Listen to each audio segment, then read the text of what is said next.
আসসালামু আলাইকুম এভরিওয়ান, কেমন আছেন সবাই? কিভাবে আমরা সারা বছর ধনেপাতা সংরক্ষণ করে খেতে পারি যখন সিজন না থাকে? এভাবে রাখলে আপনি প্রায় অনেক দিন পর্যন্ত এই ধনেপাতাটা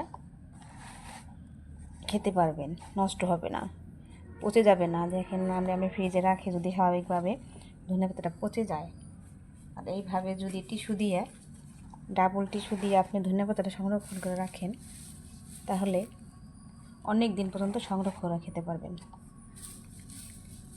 প্রায় 1 মাস পর্যন্ত খেতে পারবেন, নষ্ট হবে না। এখন এটার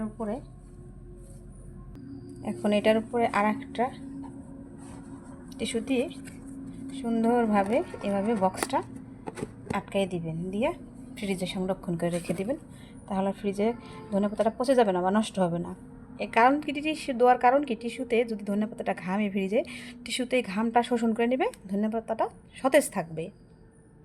এজন্য এভাবে সারা বছর আপনি ধনেপাতা সংরক্ষণ করে খেতে পারবেন, তাহলে কখনো ধনেপাতা নষ্ট হবে না। দেখেন, এখন এই বক্স দিয়ে আমি ফ্রিজে রেখে দেবো, যখন ধনেপাতা না থাকে ঘর তখন বের করে খাবো। Good bye.